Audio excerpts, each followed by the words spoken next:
Australia abrió un año más la temporada del World Championship Tour. Tras la primera prueba celebrada en la Gold Coast, la caravana del mejor surf profesional se trasladó hasta la playa de Bells, localizada a 103 kilómetros de Melbourne, donde desde 1973 tiene lugar el Rip Curl Pro Bells Beach.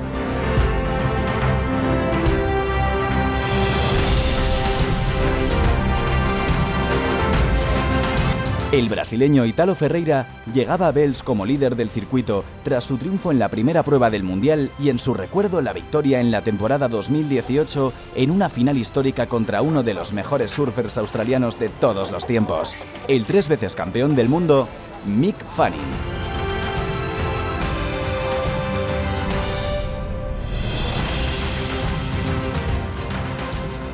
O meu foco é o título mundial, sem dúvida, mas eu sei o quão vai ser difícil e tem muita coisa para acontecer, então eu não penso muito na frente, estou pensando no agora, nesse momento, em estar bem preparado, com toda a energia em mim e focado em cada bateria, em cada evento, e isso tem feito eu conseguir bons resultados e assim continuarei, então é nessa linha que eu vou seguir. Então, vencer aqui em Bells ano passado foi uma das melhores experiências e um dos melhores momentos da minha vida, sem dúvida. Não imaginava que iria fazer uma final contra o Mick Fanning, que é um dos meus ídolos e heróis no surf. Então, foi um dos melhores momentos, sem dúvida, especialmente quando acabou a bateria e eu abracei ele muito forte, ele ficou batendo os pés para sair, eu fiquei segurando no pescoço dele. El 11 veces campeón del mundo, Kelly Slater, allá donde va, despierta siempre la máxima expectación. Con 47 años y 53 victorias en torneos del CT, se mantiene en la élite del surf mundial. Y esta temporada está dispuesto a lograr un nuevo título mundial y la clasificación para los Juegos Olímpicos de Tokio 2020. This is the first event I ever surfed on tour as a rookie, 1992. So that was my first full year. But yeah, it's just a special place, a lot of history. Shane Dorian probably had the greatest quote of all time, no kooks ever won Bells. It's just a war of attrition out here. It could be small and glassy, it can be giant and onshore, it can be anything in between, high tide, low tide, big tides down here this time of year. So you get a lot of variables, and you have to be ready for all those things. But at the end of the day, it's just the history down here. I think about 57 years now, the contest has been running, and it's the one trophy that's lasted throughout time. That bell, everyone wants a bell. They want the big bell, not the small bell, but even a small bell is nice. La australiana Stephanie Gilmore, con 5 títulos mundiales, siempre parte como favorita. It was actually the perfect way that panned out because it was the first event that we had equal prize pay, so it was a historic event. And I think for somebody like Caroline, I mean, she's an absolute force to be reckoned with. And to see her win at 17 years of age, it's just, you know, it really symbolised something special about what we've achieved, and to have that equal prize pay come through. And for someone like Caroline, who won't know any different than equality in her sport, I thought that was a really special moment for all of us. So to stand up there and ring that big bell is a true honor. La hawaiana Carissa Moore, con 3 títulos mundiales y tras su segundo puesto en la primera prueba del circuito mundial celebrada en la Gold Coast, partía con opciones serias de victoria en Bells. I love coming to Bells every year. I love the wave, I love the place, I love the people. To me, it's a really historic spot. There is so much history here. The best of the best have surfed these waves and rang the bell. So to just walk down the steps and surf this wave, and it's just really special. Ringing the historic bell is like no other feeling in the world. It's such a special trophy, and like I mentioned before, the best of the sport have lifted that trophy over their head and rang that bell loud and proud.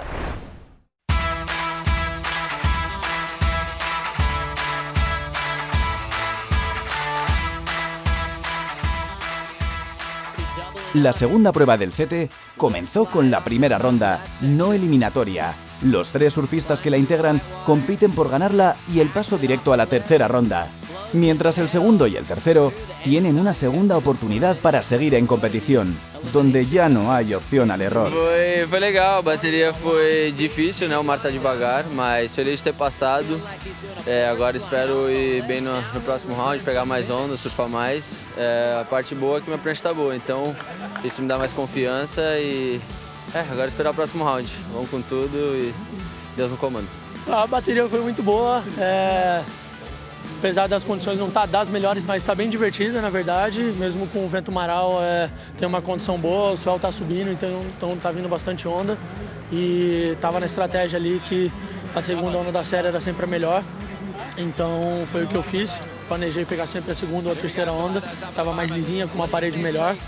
E agradecer muito a Deus, né, pela oportunidade de poder ter passado e ter surfado do jeito que eu surfei, conseguido as notas, e toda a honra e glória seja dada a ele, com certeza. It's difficult out there. It was slightly cleaner a little earlier, but the swell hadn't filled in. And wiki pop's really tough. You really need to make sure you're on the best waves, and 3 guys in a heat. Unfortunately, those guys didn't get many opportunities, but for me, I just kind of got busy. Got a couple little things going, and I just kind of felt comfortable. I needed that one, just my confidence. 30 years of competing, I finally needed some confidence. It's going to sound stupid, but I was thinking that was a world title heat because he's obviously right there for a world title last few heats, and he didn't get a good result on the Gold Coast. And I was thinking definitely for him, for his confidence, for his year. Now the pressure's on because he has 2 bad results, and I was going to have 2 bad results. So if there's any talk of me being back in a world title hunt, it wasn't going to happen if I lost 8 heat, I don't think. But it's his back's to the wall now, and so he'll probably put that pressure on himself and maybe start really stepping it up at Karamas where you expect it from him. But yeah, I'm just stoked to get through that, and we'll see what happens later today and tomorrow. Hold on, you're being chased. I think I did 2 laybacks. I don't know. There was that wave had like nice corners on it, I guess, and that inside section was just really smooth, and kind of allowed me to like sit at the bottom and wait for the right time to hit it. I think that's all it is out there, is just getting those ones where you can kind of sit at the bottom and time the section, because it's so bouncy and so all over the place. It's really hard to time it. If you mistime it, you just get like exploded in the lip. En las primeras rondas eliminatorias, las chicas pudieron demostrar su alto nivel de surfing en unas condiciones perfectas. She's playing catch up at the moment, the current world #1. For sure, that was a really tough heat. It was kind of hard with 4 surfers out there, and it got really slow with the higher tide. But a win's a win, and I'm going to take it. And I knew Bronte was going to be a super hard heat, and she's been surfing really well, and she's really good at like bigger rights. And I knew I had to serve my best, and I wish we both got more opportunity, but it's all good. Like I'm really stoked to make it. Yeah. No. All right. At the first stop, she had a quarterfinal, and she's kicked this one off with a 2-point ride. Here goes Lakey Peterson in reply. Nice section to start off. Big highline carve, bringing that board right through the turn. A cleaner flow, already 3 major maneuvers. Yeah, I didn't forget about last year. That one stung after the Gold Coast last year, coming here and losing like that. But it was super fun out there, kind of slow, and I got a little frantic in the end. I was like, uh-oh, I might be in the same scenario, but it was fun. I was really glad we both got some good waves to both just have equal opportunity and just open up a little bit. I think trying to relieve a little bit of pressure if I can, that's plan A. As far as, getting a couple waves, feeling out the lineup, and then when it comes into our priority heat, just making the right decisions. And with that heat, I was happy to have that 5.6, and I was hoping that would be like my second best score. I was hoping to get a really good one at the bowl, but all's well, made it happen, so grateful. El actual campeón del mundo, Gabriel Medina, lograba una de las mejores puntuaciones del campeonato desplegando un surfing sólido y efectivo. Las previsiones ofrecían un notable aumento en el tamaño de las olas.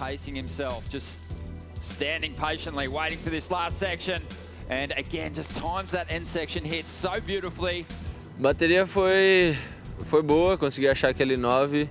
E foi uma onda que abriu do começo ao final, consegui encaixar a primeira manobra. E feliz de ter passado essa. O Riff é um cara perigoso, né? Um cara que surfa bem, ele foi bem na Gold Coast.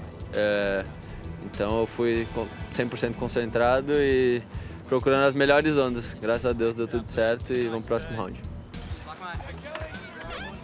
Kelly Slater, por su parte, mantenía un buen nivel con paso firme en estas primeras rondas. Está claro que cuando las olas son buenas, el de Florida ofrece lo mejor de sí. Probably winning the bell the first time. I don't know. I mean, all of them have been special. The final with Mick out here, even when I got second, the final with him here at the bowl right after MP passed away. And then that crazy storm came in. But yeah, making the final with Potts. Potts maybe are in the booth there, but that was fun. We both kind of cooked it most of the heat, and I made one and I won the heat. But it was great to make the final, and you know, Potts is always one of my four heroes, him, Carol, Curran, and Aki. So it's going to be big. You know, those are always, it could be that 20-year swell from Point Break, man. I don't know, maybe. But yeah, it's always when you put that kind of expectation that doesn't happen, but I think it's going to be too big for Bells tomorrow. We're going to be trying to catch the inside waves. Oh, I got a little bigger one. I might borrow Jack Perry's 7-1 twin fin. Los 8 mejores estaban decididos. Comenzaba la hora de la verdad en Bells, y los que se quedaban a las puertas de un resultado mejor se lamentaban de no poder optar a hacer sonar la campana. Yeah, no, I never put in a performance this week like I wanted to. Just been really sort of out of sync, and my boards haven't felt right, but I got a 5th. I'm happy with that. You know, to make the quarters, make the final day, and at least have a chance today was nice. But I felt a little lost out there. There were big sets that would break way out, and they'd push wide, and then the smaller ones you had to be really far in and kind of expose yourself to getting cleaned up. So it was a tricky one to play, and you know, it looked like Ryan got one that doubled up pretty nice for him, and I was behind the 8 ball.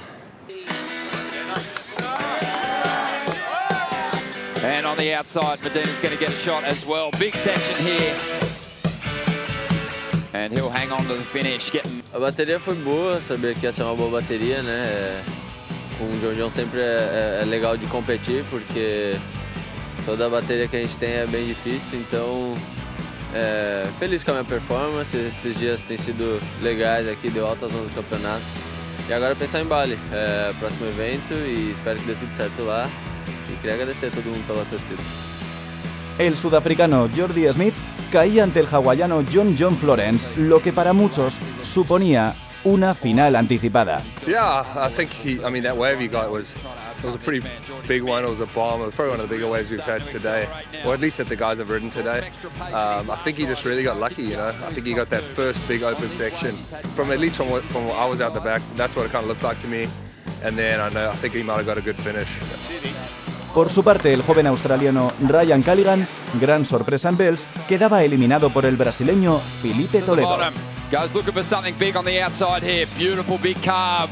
Set up turn, has the speed to hammer around this big whitewater section. Now he'll climb back up into the lip. A well-placed turn there, so making the most of what was on offer on the outside. And again, gets on the attack. He'll ride out that turn. 3 manoeuvres, a good size set wave, should be a solid score.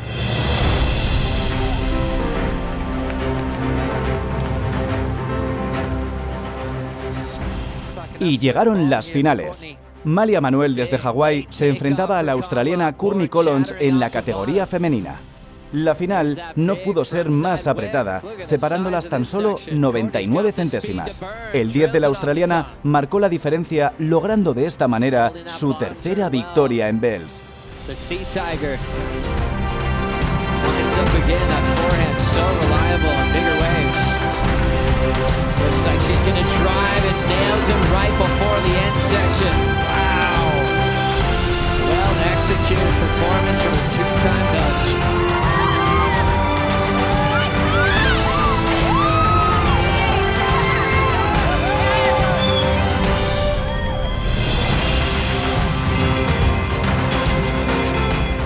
Every single bell has its own special path and journey that got me it, and this one was definitely an amazing bell to win, and the conditions today were amazing, and I got to share the final with Malia, which was unreal, and she's been surfing spectacular this whole comp. And La final masculina deparó un ajustado enfrentamiento entre el 2 veces campeón del mundo, el hawaiano John Florence, y uno de los aspirantes a serlo, el brasileño Filipe Toledo. Tras el término de la maga final, tan solo 47 centésimas les separaron en beneficio de John Florence, que ha demostrado estar recuperado de su grave lesión de rodilla en 2018.